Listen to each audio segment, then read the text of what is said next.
So I think we have a pretty good group. We have an amazing group here. So I'll just kick us off at our kickoff event. I just want to thank each and every one of you for coming today and joining us on our first event for the New Voices in the History of Sociology series, which is really inspired and trying to carry on the energy from the New Voices symposium we had in August. Thanks to Lauraleen Ford is here, who managed and did all of the logistics there. So it's very exciting to sort of build off the energy. The ideas behind these sessions is just to have a chance to, one, build community, two, create a safe space for people to get feedback on their work. And in cases like this, often get feedback from intellectual role models, people whose work they've been reading for a very long time. And now we get to sort of start to have a dialogue. So that's always very exciting. And it's also a chance for professional development. So we're really inviting people to sort of come forward if they have at any stage of the process, both graduate students, junior scholars, and even if you have a new idea and you're very established scholar, if you have a new idea that you would like to kick around the room with us, that would be great. Or if you have a project that's currently going through the revision process and you want to give some of us sort of the look behind the scenes at what it takes to put together a finished project.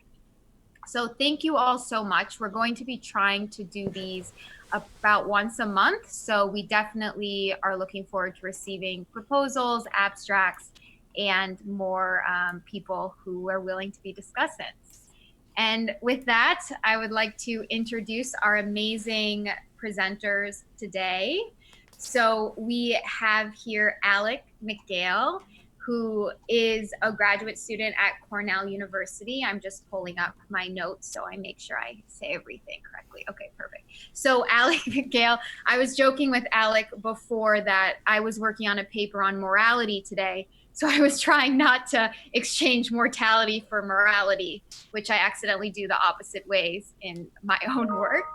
We're very excited to have Alec's paper. I hope you got a chance to read it. I was very excited when I read it. And I think it's an amazing contribution to the field. So I'm very excited that we have some extra time together to go into detail about the paper on mortality of cited works, cited authors, and writing authors in sociology.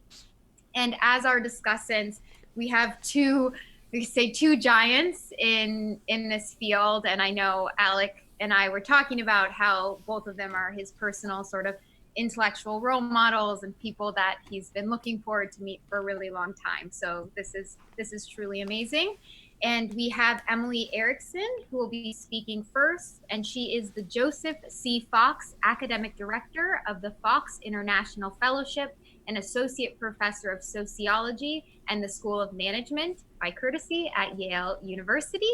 And we have Peter Behrman, who is the Director of the Interdisciplinary Center for Innovative Theory and Empirics Insight, and the Jonathan R. Cole Professor of Sociology at Columbia University.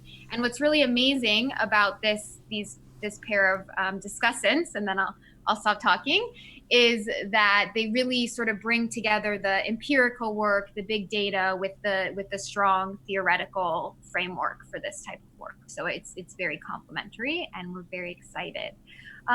I am going to ask, I did get a request to record this session, not to be shared publicly, but just if anyone wants to follow up, can I get just a thumbs up or a thumbs down, how people feel about that? Okay, perfect. So I will do that. This meeting is being recorded. Okay, and with that, I'm going to be holding the time, but we're going to be turning it over to Alec for his presentation. Thank you, Alec.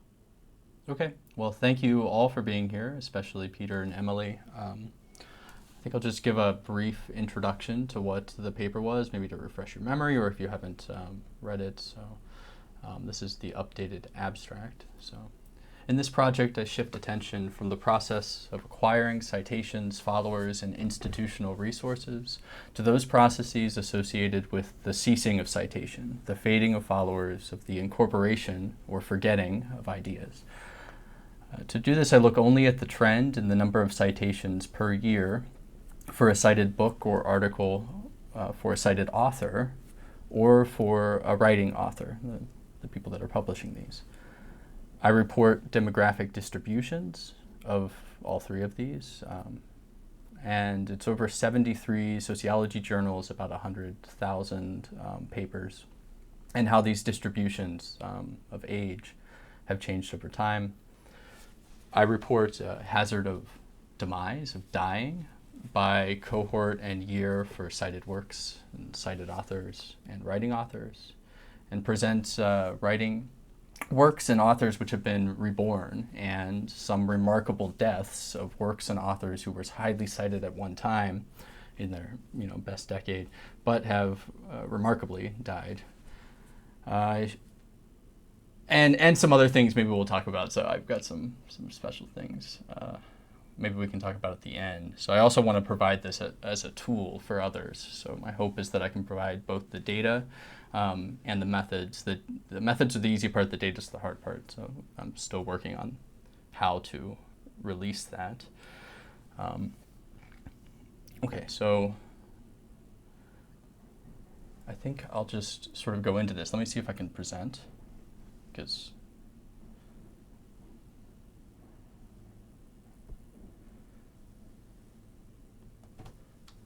this is another form of the title, How We Forget, so you don't have to think about morality and mortality. The deaths of sociologists' citation habits. So first let's talk, I guess, about the journals. So these are the 73 journals that are included in my analysis. I included them just based on data availability. That ended up actually producing a list of what I would consider sociology journals out of a much larger list of things that I had never heard of.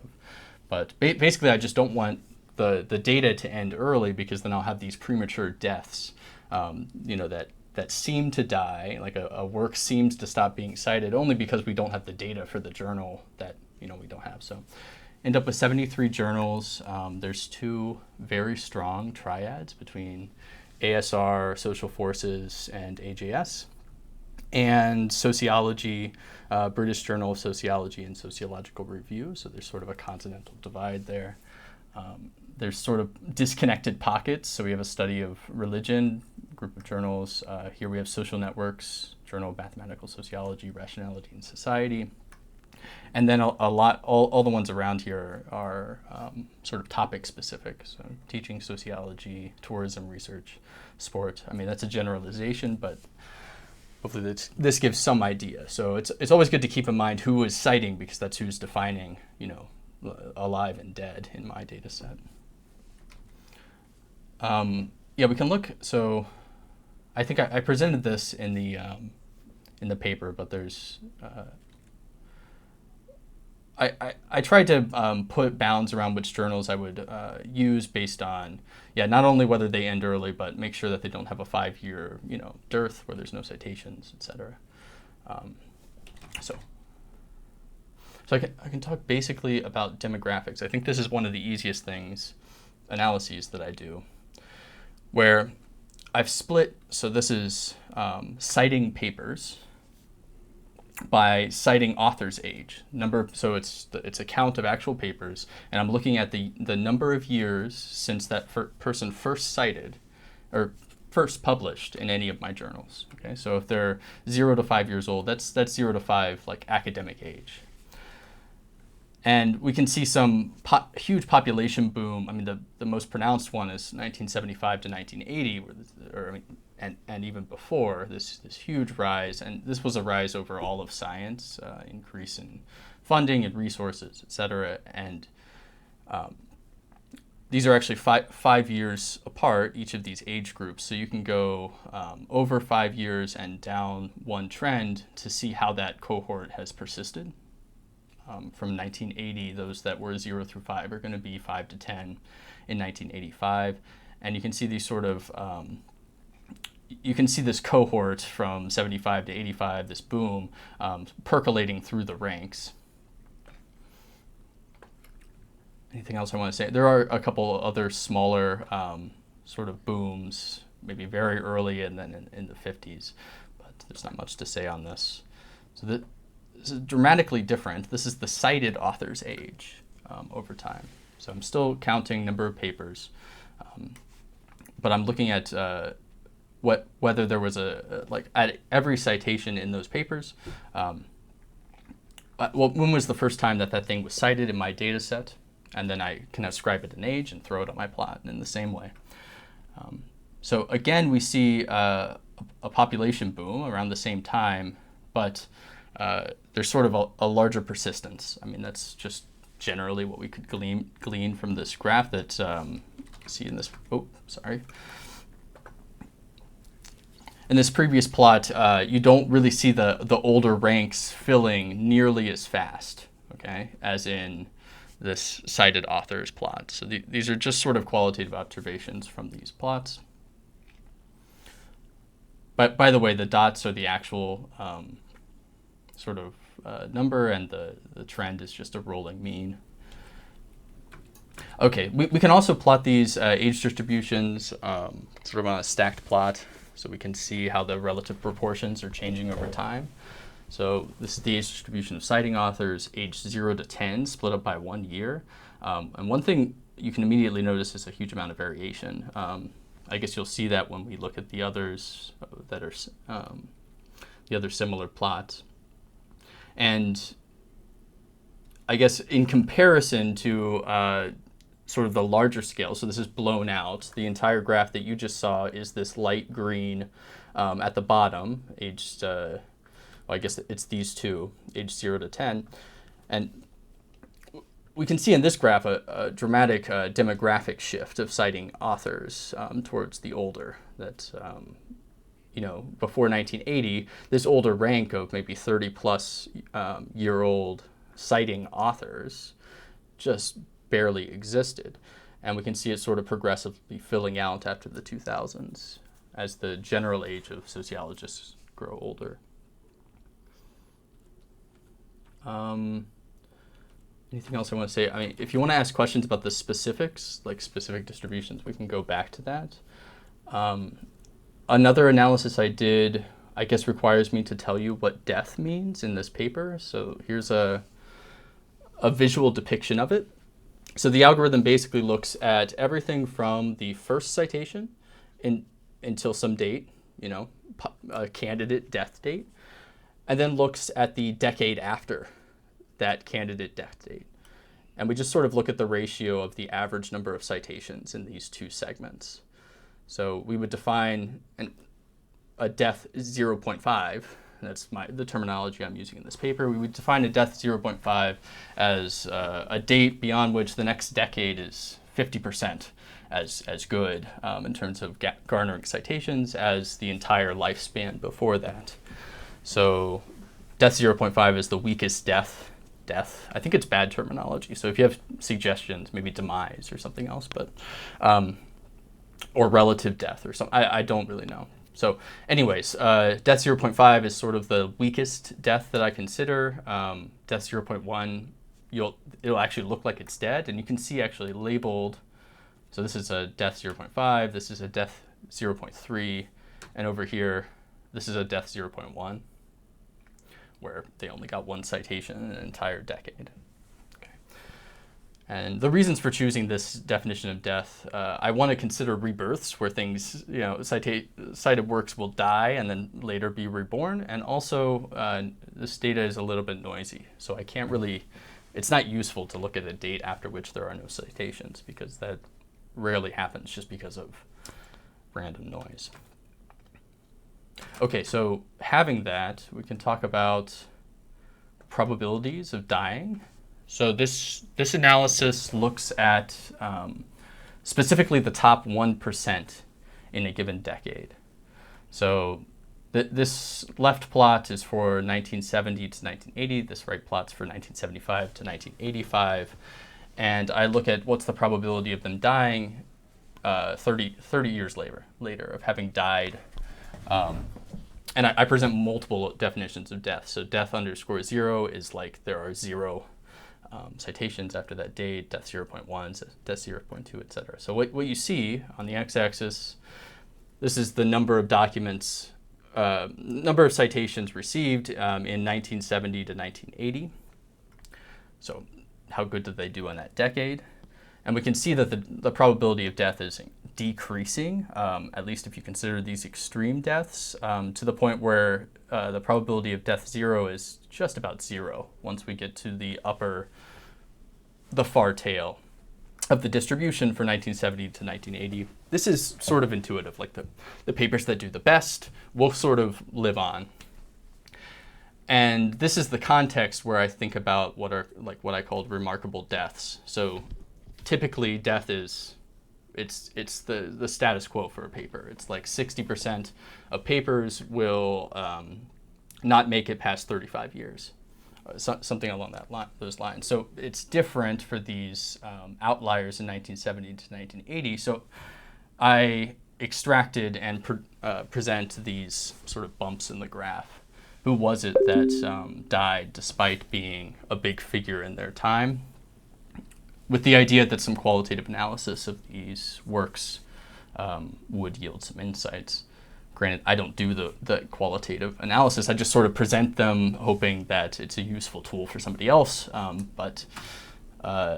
So I'm not going to spend too much time actually doing this. So this is in the paper, the sort of the works that did incredibly well and then died.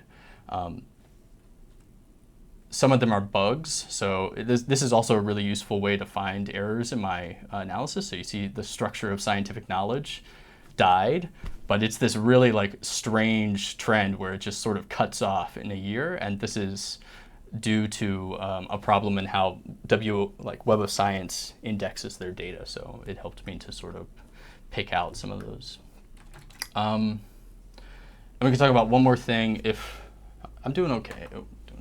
So risk of death by cohort and the year that, the cohort and the number of years after birth. So the year that it was published or first cited and how many years after. So this is how likely cited authors, in this case, are to die one. So this is the 0.1 in the next 5 years, given that they're alive so it's sort of a propensity or rate. And the only thing I really noticed from this, I thought to find extreme differences. So that was my expectation. I thought that cohorts would be different, and I thought that years would be special. Okay, so that, and I also thought that there would be sort of an uptick in death towards the end of life. But anyways, all of these things aren't present, and I just see sort of flatness, personally, and a remarkable lack of variation. So authors will drop out of the field on average, like in the next 5 years, you have a 10% chance, you being an arbitrary citing researcher, of just dropping out in the next 5 years and never publishing again. This is cited works, how likely they are to die. And we see an uptick, and also you can notice that this uptick sort of shifts. This is actually an uptick that I've noticed across a few different analyses, where the 90s in particular, I hadn't mentioned this in the paper, but the 90s in particular were deadly times for cited works and for cited terms. That's where I first found it. So that's not included in this paper, but you can do the same sort of analysis with cited concepts or keywords or something like that. So there was some sort of like, this is what my interpretation is that there was some sort of theoretical churning in the 90s for one reason or another. I don't have enough to really say that, but I'll say it to you. Okay, we have the same for writing authors. This trend looks remarkably similar to the trend for cited authors, which is also a pattern that I've noticed just sort of qualitatively across this, that writing authors and cited authors have the same sort of demographic traits, which I think is interesting, and I would like to make that actual tie. So it seems that when there's a drop in when there's a drop in the number in a certain age group of citing authors, the people that are actually writing the papers, then there's also sort of a drop in the cited authors, and you can imagine this is a homophily effect, that people cite things of similar academic age as they are, which is it very well could be interesting, but again, it's not a finding, it's just a an intuition. So okay, that's basically it. I can talk about lots of other stuff, so maybe I can talk about what I could talk about. So I have a project to open source this and to turn it into a tool for exploration.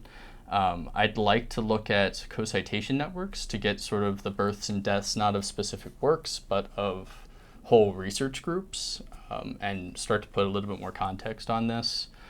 I also am interested in picking apart more linguistic, some sort of substantive linguistic variables from this text to look at theoretical development. And other things. I also have this interesting thing. I think this is the best, but I'm able to plot a single writing author's memory, so to speak. So I can, each of these little black boxes are a specific cited work, and you can see how as time goes on, they are remembered. And I kind of want to do some analysis on that, but anyways, maybe for the comments. So I guess I'll stop there. It's a lot of things. But.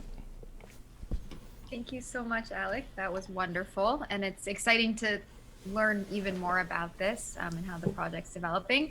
I'm going to pass it over to Professor Erickson to take it away with some of her comments.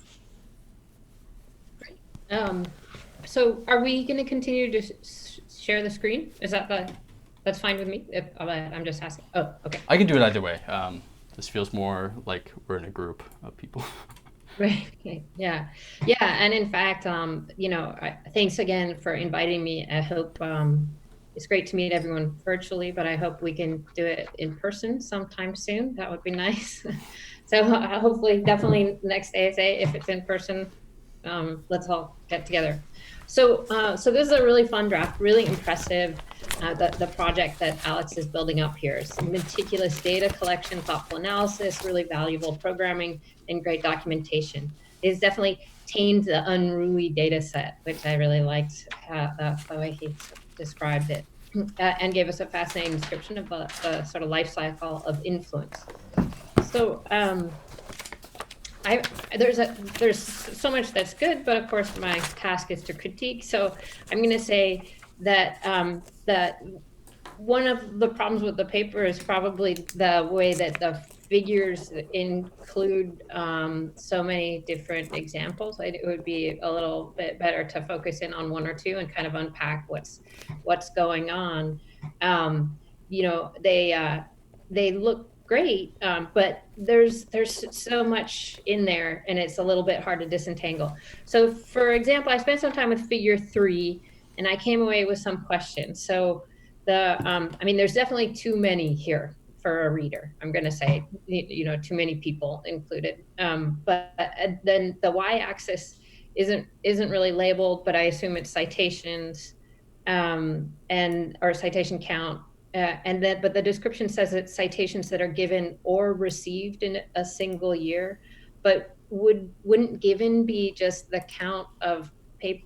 So I don't know if I'm misinterpreting that, but isn't that just the number of citations in the paper in the year of publication? Yes. And then why would it is?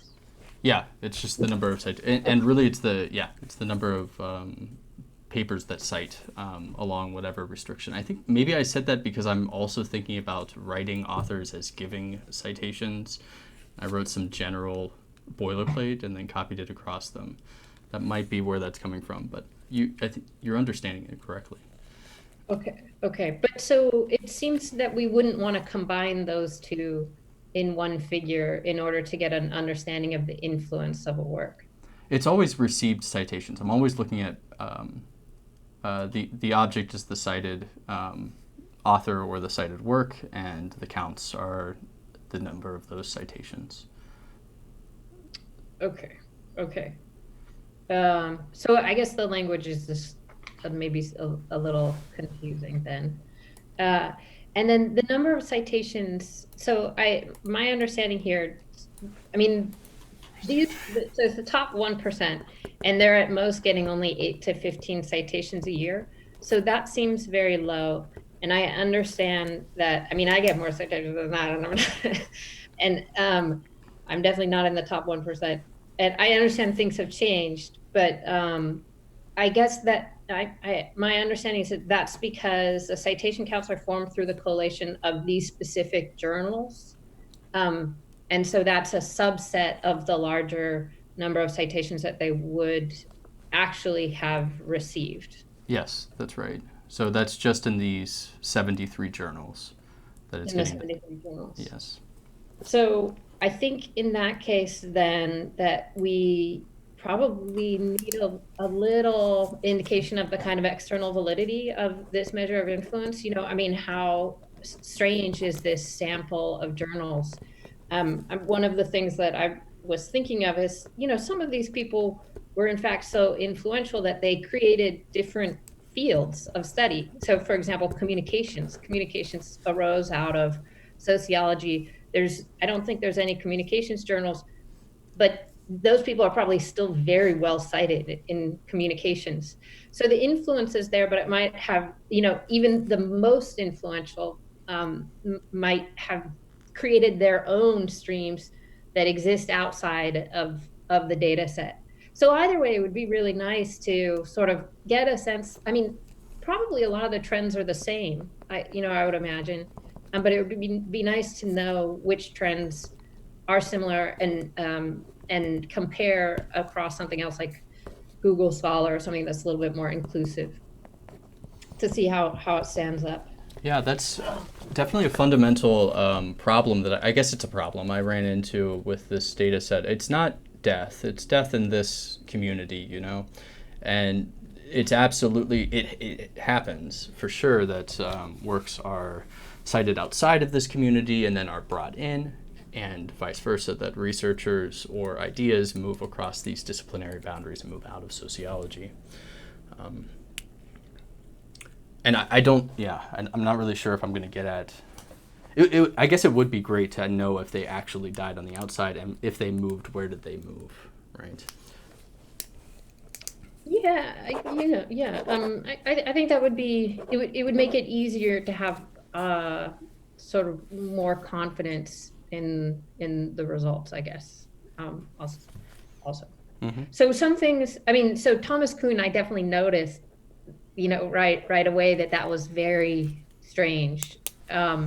I mean, I also thought, you know, some things, they make sense, like Hollingshead. He used to be Yale faculty. I'm kind of amazed that he was as popular as he was. Like, the fact that no one cites him anymore makes perfect sense to me. That was a long time ago. That he wasn't a colleague of mine. That was a long time ago. Peter got the Hollingshead, was a Hollingshead speaker. But so that makes sense. But the Thomas Kuhn didn't make any sense, and the Talcott Parsons doesn't really make any sense, and the Peter Blau also doesn't make a lot of sense to me. So this is, again, one of the reasons why I want to kind of understand how this matches up with stuff that's going on in journals that are outside of the subset. Definitely. So that I think raises a sort of a second larger substantive issue that comes up in the introduction of the paper. So I feel like, I'm not sure, but I feel like maybe you're not quite decided on whether you want this to be sort of a kind of a standard theoretically motivated article that you're going to publish in a journal, or whether you want this to be more like a methodological contribution that describes the software or the package.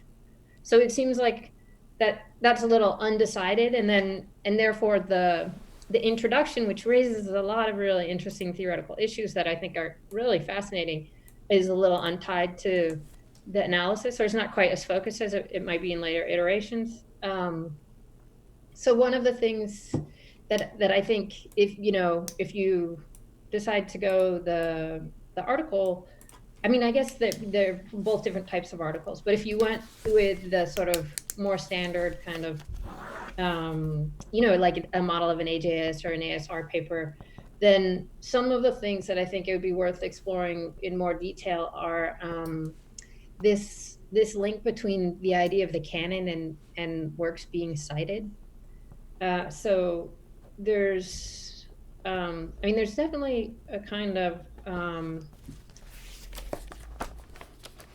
there's definitely a difference between classic works, canonical works, and what is highly cited works. So, probably a lot of classic works are highly cited, but also they're not cited as often as they could be because they're kind of common reference points that don't even require citation. I don't know if that explains what's going on, for example, with Parsons and Blau, but it might. And in terms of those theorists' impact on on the next generation of theorists that are still actually very productive and probably getting cited more. I mean, it's kind of a generational influence, but if you took out Parsons and Blau and Kuhn, there would be this huge gap in the existing base of knowledge that we have. So it seems like somehow this gulf anyways has to be a little bit explored between what's a classic foundational work and what's a highly cited work. But all of the questions that you raise are really interesting. I think the Zuckerman and Merton argument on the age stratified productivity level is like, that would be really fascinating to sort of dig into. It kind of implicitly brings up the gender question, because one of these two has many less citations. So that would be also very interesting if you can get that. I don't know, it may be hard to pull out of the data, I can understand. But in general, this is an amazing tool. And, it's a huge contribution, I would say, to the community to make this available as software or some sort of package. So I think also, though, that, you have so much richness in terms of ideas here that you should definitely also capitalize on it yourself and explore some of these more focused questions. Thank you. I'm sure Peter will have much more interesting comments. He always does. That was great. Thank you.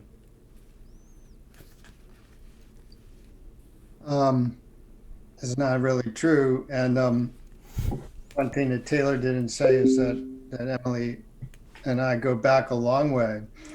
And now you'll see she's the real brains of the operation. And I'm gonna echo many of the comments that she made. I wrote my remarks down, and so I'll do some mix of reading and talking, I suppose. But first, Alec, thanks. It was a really interesting paper. And I want to thank Taylor for inviting me to join this group. I had to confess I didn't know there was a history of sociology section at the ASA. And then I had to look up, how many sections there were, and it turns out that you're one of 53, which maybe you didn't know. So that was a good lesson for me. Please join us. I have to join the ASA, but thank you for inviting me. I really appreciate it. And to echo Emily's first comment, for those who haven't read the paper, this is a kind of insane accomplishment, and it's just worth noting. It's really prodigious, and there's a lot that can be done. So I'm looking at this as a kind of interesting foundation from which one could do things, and my comments will orient towards that direction. I did think, though, that like Emily, I also spent some time on Figure 3, and because I'm a qualitative sociologist, I thought I would start by telling a story. Emily's already heard this story because it has to do with the Hollingshed lecture, actually. But it's going to have a point to it. So many years ago, I was asked to write an article about Robin Williams, and I felt really obliged to do that because I didn't know him. at all, but he was the editor of the journal that's at Cornell.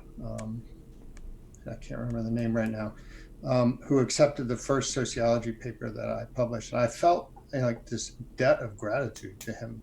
And so I thought I owed him something. And so I agreed to write the paper, but the problem was I didn't know anything about him. And so I set out to do some research, and I looked him up on Google.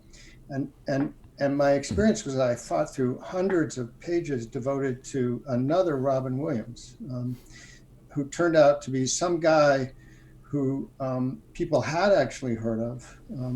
He was in the future of R. Robin Williams. He hijacked R. Robin Williams's name, and he was a comedian. And after like fighting my way through all those pages, I finally found R. Robin Williams. And I discovered, wow, this guy like wrote an enormous number of books and articles. He was the president of the ASA. And at one time, he was actually thought to be as important to the discipline as Talcott Parsons or Robert Merton. And there was actually like an engaged conflict going on, like who was going to win. So I was quite surprised, and I conducted a brief and unscientific survey of my graduate students at Columbia and the younger faculty in the department. And since you might know something about my department, you know that's actually only 2 people. And I discovered that the only person who even claimed to have heard of the Robin Williams who wasn't the comedian was Seamus Khan. Nobody else had ever heard of this guy.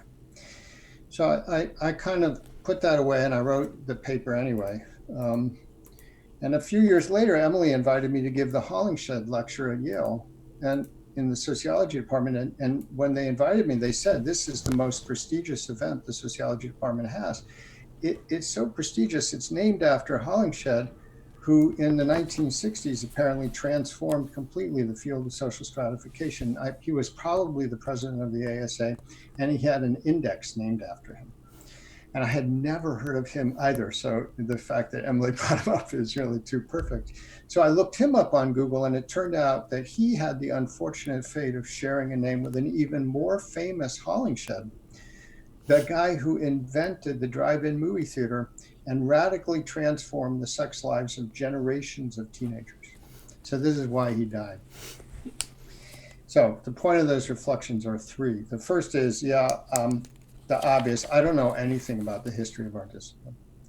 The second is that my experience with these 2 guys is actually everybody's experience. And it's actually the experience that's echoed quite clearly in figure 3, not counting the potential mistakes that are in there.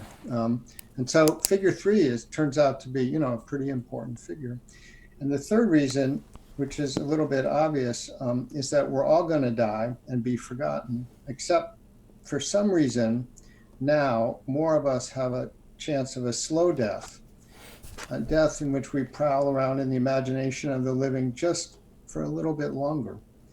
And more so now than in the past, us sociologists are embracing this kind of fine art of necromancy. And this is what Alec tells us. And indeed, it's, I think, the core finding of the paper, which supports this, which is that in 2005 to 2010, just 38% of citations were to works less than 5 years old, compared to 59% of citations back in 1950 to 1955. So we're in the present keeping ourselves alive. We're all necromancers, but what does it mean if we are or are not? And that's really where I want to go now. Those are the topics I want to address, and they seem to be important questions that I can't answer. But the thing is, Alec has built this remarkable toolkit that's set up specifically to answer every question that at least I can come up with. And so I'm going to identify some of the ones that I think are worth thinking about. Are we all equally enamored with keeping those who should be dead alive?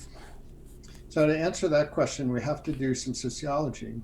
And one of the things about this paper is that there's not much sociology in it. There's a lot of demography, but there's not much sociology. That is, to do sociology, we have to think about the ways in which social context shapes our behavior.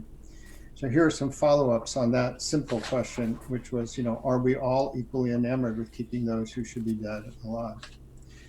Are the top journals, first question, are the top journals more fetishistic than those in the second tier Or the third tiers, does where you publish shape your relation to the discipline and the kinds of claims the citation patterns index for that relationship? So that would be one interesting question for me. What would it tell us if they were more fetishistic or were not?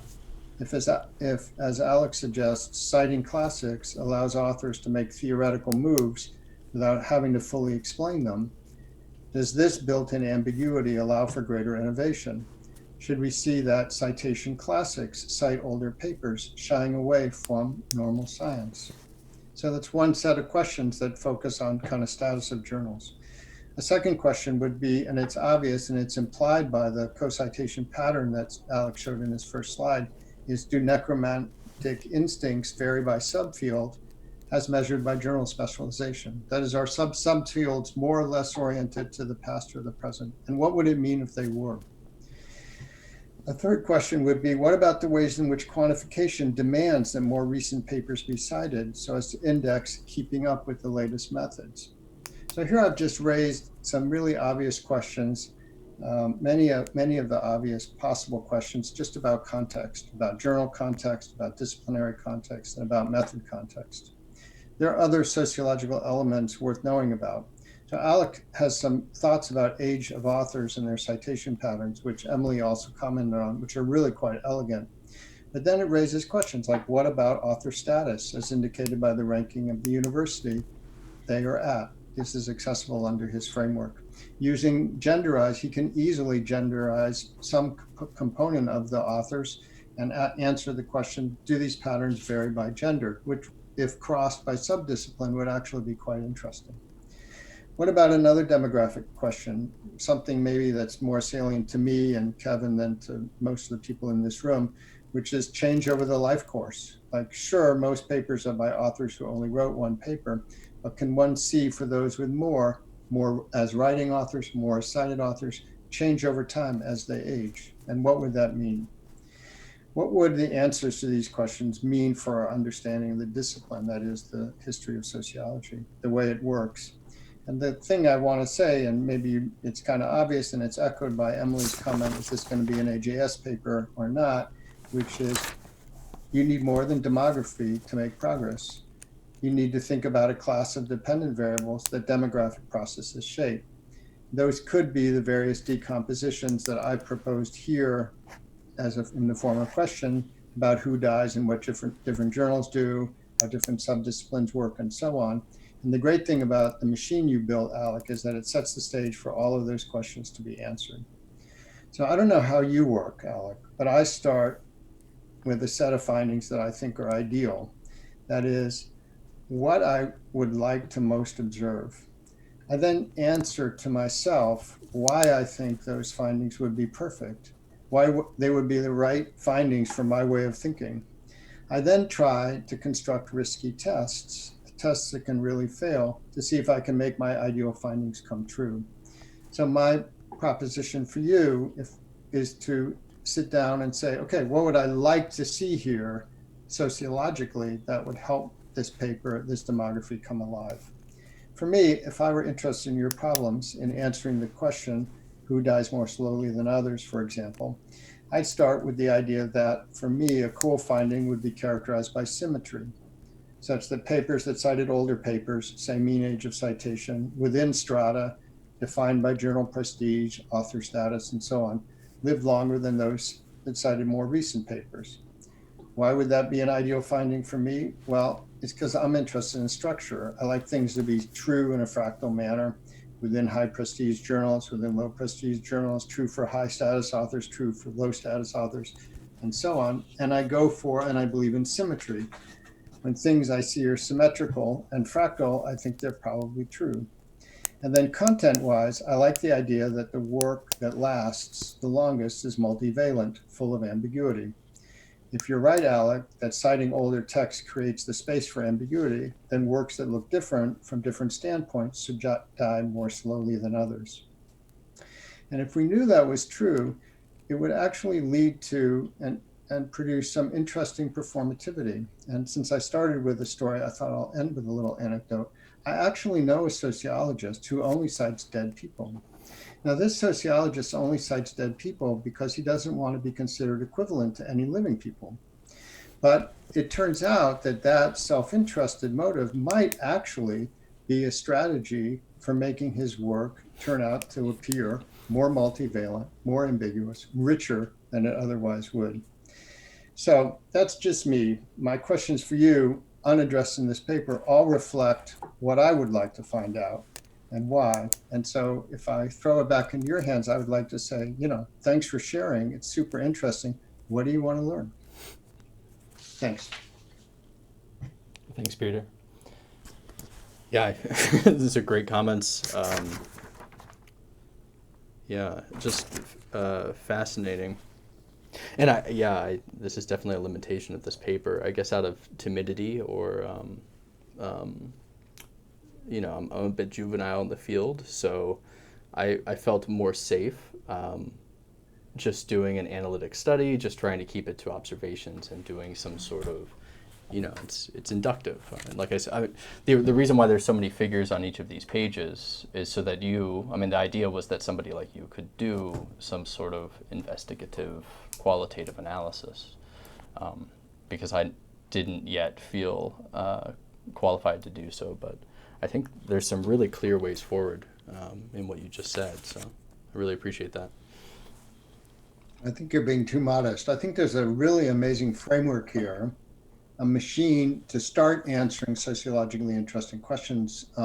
And now it's just kind of like, okay, it's maybe socialize them a little bit. And that's what this group is doing for you to say, okay, which should be the first? Because you've got a lot of different places to go. And I think, there's a beautiful paper here that looks at cohort change from multiple points of view: status, journals, gender, et cetera, all of which you have, not to mention what you can do, which is extract out topics from NLP kind of analyses of what's in abstracts to even get richer. So that'll end my comments for sure. Alec, would you like us now? I was thinking perhaps we can open up to the rest of the group if folks have comments. And as you ask your comments, make your comments. If you also have anything to add to Professor Erickson or Professor Behrman, or sort of a question for them, sort of feel free to build in this collaborative space. Feel free to jump in. Yes, Laura. So, Alec, I just wanted to maybe offer a suggestion for the paper that I'm hoping you'll still submit for the American Sociologist special issue. You've gotten some advice here about doing something bigger, I think, with your work, and I hope you'll do that.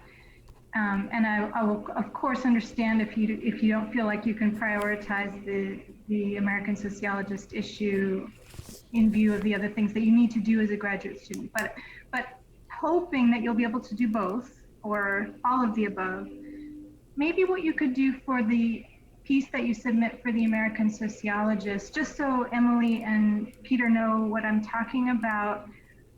We did this New Voices in the History of Sociology symposium, which was meant to be an invitation for a special issue in the American Sociologist that would highlight new voices in the history of sociology. And then we're sort of building off of that for a monthly works in progress discussion, and Alec participated in both. And so, Alec, if you were to still submit for the American Sociologist, which I hope you'll do, you could do something pretty simple. I mean, I think you have so much here, and you're thinking in terms of the many patterns that you're seeing in your data. But maybe you could just write about a typical scenario of citation, birth and death, or maybe emergence and decline, as opposed to birth and death, if that alternative language seems valuable to you. Because I think for somebody who's coming into this and who doesn't think in terms of your data set with you, it can be a little bit counterintuitive to understand what you mean when you're talking about citations. And so I guess what I'm trying to say is just maybe do something simple, describing here's what a typical trajectory looks like, and here are a couple of unusual trajectories, and here's something that we can take away about what seems to last or what seems to have an enduring influence or something like that. In other words, something pretty basic that you can write up pretty quickly. I think that would be great for the American Sociologist special issue, and then you can do something much more sophisticated for AJS or ASR or something like that. Does that make sense to you? I think so. So it would be shorter, I guess. I mean, it would be a pretty short piece, simple, and just introducing this. Because there's sort of multiple parts to this. There's the methodological side, which is introducing the tool and all describing all of. I mean, it's really important to describe all of these things that I've done to clean this data, because as you've seen, there are errors in the data, and there are reasons for those. And I've worked really hard to get rid of them all, but they're not all gone, and people need to know. So, and sort of just making some general awareness of this tool so that it can be used. I don't know if this would be the place for that. I think you're even thinking to sort of circumvent even that and just give sort of a basic description of the concepts and some simple insight that I can glean from it. Okay. That makes perfect sense, and I think that helps. I definitely cannot draft this into an AJS paper in a week and a half. I don't think. Hannah, I saw you were raising. My internet's not so good, so please just send me a message in the chat if it cuts out, and I'll turn off the video. Can everybody hear me? Mm-hmm. Okay, good. Okay, so I first wanted to say that really again say how interesting the data set was. I've worked a little bit with Web of Science in the past, and I know how difficult it is. Is my screen frozen? Uh-oh. We can hear you. You're perfect. Okay, all right. It's frozen on my end, but I'll just talk. I think that the text matching you've done is just amazing. It's the amount of work to do that. It's incredible. But I had a few thoughts kind of building on some of the other comments. The first is I think you need to think through what not including books, which is kind of inevitable with Web of Science, implies for your analysis, that like books can't be focal authors. And how that might, just realizing if you're only include books as focal authors in journals, how that might change your analysis and what might be missing. The second thing is I was really interested in plot 3, and the thing that I found so interesting about this was the changing y-axes from figure 3 to figure 4, that the counts were really different. And in some ways that makes sense, because as you noted, there was kind of a real huge increase in the number of authors, number of and potential citers basically in the field, and also in journals as well. But it also had me then thinking a little bit about, it reminded me a lot of Duncan Watts's article on structural virality. Mm-hmm. And this idea that, so for folks who haven't read that article, it's not about history sociology, it's about the internet and kind of which authors on the internet get attention. And basically the finding that they came to is that it's actually a very, very small minority of authors that actually get very much attention on the internet. And it just made me thinking that I'm wondering if in the face of like dramatic population increase, 70s onward, if we might have seen the kind of, in line with structural virality, the kind of emergence of a superstar economy, where because there's just so much information, so many things to cite, people increasingly cite like a narrow number of authors, a narrow number of works. And so I just wondered if that might be going on, and that could be an additional thing to kind of help understand the changing counts on the y-axis. Related to that though, I also wondered if counts is the right unit of analysis here. Counts is just so noisy and so time specific. And if you wanted to go into really into this to this direction I was suggesting might be interesting, might not be interesting to you, you'd have to think more in terms of like, I think in terms of like market share or like attention share, kind of proportion of all potential, you know, like how much capture do these different authors basically have, which can be like kind of a less time variant unit of analysis. And then couple last things I thought about is, I think a challenge again with Web of Science is that, you know, it really is more of like a found data set than a random sample.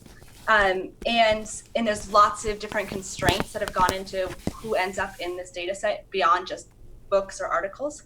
And so, yeah, I think you need to think through like kind of what is the, if authors is the unit of analysis, like what is the kind of population of authors that you're inferring to? Like who is, what is this a sample of authors supposed to represent, and what may be missing in the sample? Yeah, and those are some of my comments. But thanks again for a great paper. Sure, thank you. The great comments. So your first comment was about using, like, you know, I'm excluding books as the citers. I'm not excluding books as the cited objects. And that definitely makes a difference, especially in the early, citation, so the earlier time, like when like writing everything in articles wasn't the norm, mostly people would publish manuscript. This probably matters more, so I can imagine this affecting some of my time trends, like who chooses into this group of people who are now publishing articles. Whereas I think now it's much more mixed, although we still have some disciplinary boundaries about who writes books and articles. So that's good and interesting to think about. As far as the superstars, I did an analysis where I sort of looked at, I have full text data from JSTOR. It's a different data set, but I have like all of so they OCR'd the whole thing, and I was able to extract in-text citations. So that's really nice because I get both the thing that's cited and also the specific context in which that's cited, so the content that they ascribe to that citation. So I can say, okay, give me all of the things that have organizations in the cited context, and who are the people that show up. And if you look at the best of the best, the superstars, the top 10 cited authors, and you look at the organization field as a whole, it's actually a tiny, tiny and shrinking fraction of the field as a whole. So what you see, at least from that analysis, is a whole garden of different things that are available to be cited, and by no means is like one or another or the top 10 or the top 100 cited authors dominating this, cited scape. And actually, we've seen a decrease in the number of works that are cited, like never, that just, never get a single citation or only get one. This has been decreasing over time. So as the field has been sort of blowing up, we actually see sort of a picking up of the most impoverished papers. But these are just intuitions. It's definitely an interesting question.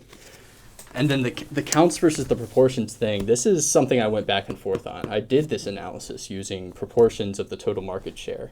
And what you see is that everything looks like it dies because the market gets so big. It's such a dramatic, an exponential growth all the way up till the present day, that I just didn't know how to do the analysis because everything is like, okay, and then they just die off because as a relative share, they're nothing. Like even if they keep sort of constant. The only ones that would actually look like they were living were the ones that were also accelerating. So it's like Bordeaux and I can't remember the other specific examples, but some that really have just picked up in the 80s and then kept picking up in the 90s and now are just picking up again. Those are the only ones that stayed, like a Granovetter or something. And yeah, the Web of Science is a problem. I mean, the basic reason why I chose this is because it's available. And this is the data that I can get and use effectively. So it's very Western. So I'm not including any non-English articles. Web of Science is definitely a biased data set, but it did at least include the journals that would be on my professor's list of these are the top 10 sort of central and some others. So I felt sort of satisfied with that, but that's not really a pleasing answer. But yeah, definitely point taken. Probably need to at least talk about it. I think it might be in a footnote of the paper. But thank you. Johnny, I see your hand. Yeah, I had a couple of points, and I try and be brief. And these might all be completely derivative of what's already been said, but it seemed to me that sometimes actually when papers don't die, when they continue to live, is precisely when they stop being cited. What Latour called demodalization. You don't constantly have to cite, say, Newton for a theory of gravity. It's just sort of in the air, everyone agrees to it, there's a kind of consensus, and you can move on. So I wondered how strongly you could actually correlate citations with that kind of influence, and that might account for this kind of practice of citing recent papers, right? They haven't actually been absorbed into the discipline yet. Similarly, it seems that when papers are cited, it doesn't necessarily mean that they're being cited in positive senses, right? I mean, this is a very basic point, but you might want to resurrect Bourdieu precisely to, in your terms, flog a dead horse, right? So it felt that having some ability, and I know quantitatively this could be difficult, but having some ability to understand the context and why it's being cited, I mean, meaning is deeply contextual, and I feel that's one thing that we don't get in this study and other forms of sort of quantitative citation analysis and so on and so forth. I wondered also about your the Web of Science data set, specifically how it interacts with the standardization of citation practices that you point to in the 60s. That to me just intuitively seems that it could account for the uptick in recent citations you see in the 70s, because they're just going to register because they've come on in a standardized way, 5 years before or so, and that this might account for that. So I feel that the questions of categorization become really important there. I then wondered, like, two final points, and I'm sorry to blabber. The metaphor of death, right? I mean, in some ways it's very provocative. It's paradoxically lively and allows people to kind of see an excitement, and it echoes something like the metaphor of birth, say, birth of the clinic and birth of many other things in sociological theory. But it seems that something like citation practices aren't a death in any recognizable sense, because in fact any kind of hermeneutic enterprise is always blowing new life into an old project, and the kind of hermeneutic flexibility that's already been referenced is precisely part of what a citation practice or the kind of recovery of old text would involve. And precisely as your data suggests, the death isn't absolute or final, that there might be these kind of after effects. So I just wonder, I don't have a good suggestion, like a good alternative, and you might want to stick with death precisely because, it fires the imagination and might therefore, for you, become something people want to cite and becomes attractive for that reason. But I'm not so convinced, let's say, that the metaphor fits. It made me think of, say, Peter Gallison's, he has a book called When Experiments or How Experiments End, and looks at the sort of in scientific practices, what happens at the end of the life of instruments, rather than, say, an abstract paradigm. And then very final point, I wondered about PhD theses, which tend to be a little bit more sort of clunky and, touching all bases and ticking all boxes in terms of their citation practices, precisely because the authors don't feel that they already have epistemic credibility, so need to constantly refer to other stronger people in order to anchor claims that might in fact be, trivial or might even be new. And it seemed that PhD theses, precisely for that reason, and they have to, stress their own sort of fielding on the field and standing on the shoulders and so on and so forth, that they might be a good source of seeing what is current or not at a particular time in a field. I understand that that won't be already available in a way a Web of Science data set might be, but it seemed there might be advantages to looking at PhD dissertations over and above other forms of article or book. Okay. Yeah, I like that idea a lot. And yeah, this idea of context and the meaning, I think it's even more shifty than just like how are you using it. Is it like you're criticizing it or you're praising it? it could also, I mean, the meaning of a work might have shifted, and like some specific bits of it might have gotten essentialized, which wasn't really the original character or the original purpose of the work at large. You can imagine a 600-page book where there's only 12 pages that anybody ever references or reads. I think this is actually common. You can one interesting thing you can do in Web of Science is look at actually cited page numbers are sometimes, so for the most popular books, they'll actually put in the data, what page number it was, so you can look, like you can make a histogram of where in the book is getting cited. And the only book that has like full coverage is Merton's Social Structure, and most books it's like right at the beginning and then like right at the end. I think Kuhn also is just like uniformly cited across, but it's very and people get tired halfway through the book. You can see sort of a fall off that's very common. But yeah, I think this is really important. I guess my solution to that problem of like, okay, well, they might be a lie, but they're you're just using this as like an example, a negative example or something, was that I'm only focusing on deaths, and I'm just going to ignore that problem for now. But yeah, all very good comments. Thank you. I appreciate it. Yeah, and this death terminology, I've known for quite some time that this is wrong and that they are not dying. Maybe they're napping, but that also implies that they'll get back up. So I need something that actually works theoretically with what I'm describing. But thank you. I wanted to say I really found those comments valuable, with one exception, which is that the number of negative citations is so trivially small that you don't need to pay attention to it. So that just the enormous vast majority of all citations are positive citations. And so this sort of critique that we don't quite know what people are doing with their citations, I think is, I think you can safely ignore that. On this issue of what is this death? Of course you could talk about this as a form of a coma. Some people just never recover. They're just kind of gone forever. But I guess I want to push and say, I think it's really a really powerful fecund concept, because it enables you to actually rethink about something that is extremely sociologically interesting, which is rebirth. And it's not like we don't have cultural models for rebirth. I mean, we have a whole religion devoted to forms of rebirth. And so that comes intuitively to us as transformative. And so I guess I would almost lean into thinking what's going to be interesting, like what is it that makes rebirth possible? Not just with respect to the characteristics of the people or the journals or so on, but maybe with respect to the field structure around it. And that's exciting. And sociologists would love to read about themselves and imagine that, even if they're dead or dying, we could be reborn.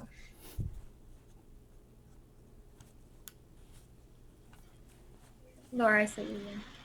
Yeah, I wonder if it would help, Alec, just to think a little bit about life and death of what? Because it seems to me that what gets confusing is when we're thinking in terms of life and death biologically, which we just naturally sort of tend to think in terms of, but it seems like it's more like life and death of authority.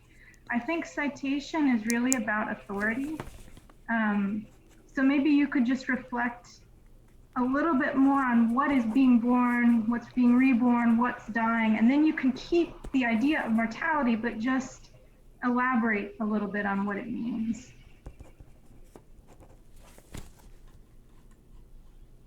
I think I might have seen Luis, but I do want to say we have like maybe 2-3 more minutes. So if you could keep it short, that would be fantastic. And I'll ask Alec to also share his email, his direct email in the chat box. If there's any more comments, and for those who did give comments, if you'd also be willing to maybe put your email in the chat box, just in case he wants to follow up with you. Sure, yeah, I'll keep it short. Thanks for inviting me. I'm not sure why I was invited, because I was part of the section thing at ASA, which Jillian invited me to, although I'm not so clear on the section. But I'm happy to be here, and I think it was a very interesting talk. I'll just get to the point. Since Alec, some of the suggestions were about trying to find a grapple on what you've done. One possible paper idea that you could draw from what you've done already is perhaps looking at the paradox between things that were highly cited in your data set but don't appear to be particularly important, and something that most people think is important but doesn't show as having high citations in your data set. And thinking about what that could possibly mean about what papers represent or what citations represent, and how scholars judge the quality of work independent of the number of citations that they have. And that could be one way of thinking about this that would be interesting regardless of the methodological and meaning-making questions that have been talked about here. Yeah, thanks, Liz. I thought, I mean, this probably isn't what you're talking about, but I had thought about trying to think about importance beyond just the number of citations you were getting. But I mean, still within the citation framework, I was thinking of going like multiple steps deep. So if you could look at the papers that were influenced by this paper, then got citations, or and then further down the line that they were influential or important to others that were influential and important to others, even though they died, their descendants, so to speak, are still living. Importance, as you're saying, it would probably be more through qualitative interviews or surveys, or trying to like understand what others think are important versus what, who they're actually citing, right? Well, yeah, I don't know if you need data to figure out who's important. I mean, maybe some people need that, but there's probably an audience that doesn't need that. But if, of course, data is helpful. Yeah, data is instrumental for me because especially Peter and Emily were pointing out, like some of these people you just completely have never heard of, and it's like, I don't know where this fits. I don't know why people cared.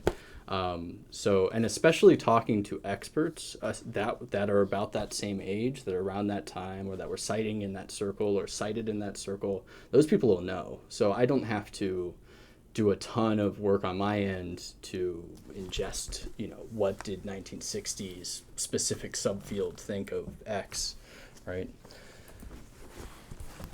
Well, thank you all so much. I'm cognizant that it is 5:15 Eastern time, so I do want to end us on time because it's long Zoom days. I want to thank you all so much for coming. In the chat box, I'm going to re-enter my email if you're interested in having a work in progress for your own work, whatever stage it's at. Even if you're quite senior, that would be fantastic to sort of give a behind the scenes, and we all do have works in progress.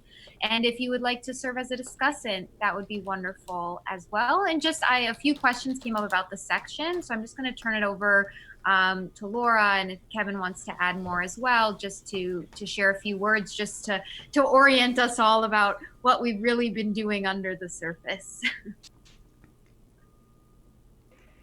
Yes, thank you so much, Taylor, and thank you so much, Alec, for getting us started. Thank you so much, Emily and Peter, for joining us. It's incredibly generous of you to give us your time today. We're really, really grateful. And I'll just give a little pitch for the History of Sociology section. We're a tiny section. We need members. We're trying to provide value added so that instead of just paying to bring people into the section, we actually show that we're doing something in the section that makes people want to be part of what we're doing. So thank you so much. Kevin, do you want to add any? Kevin is the incoming president of the History of Sociology section. Kevin, do you want to add anything?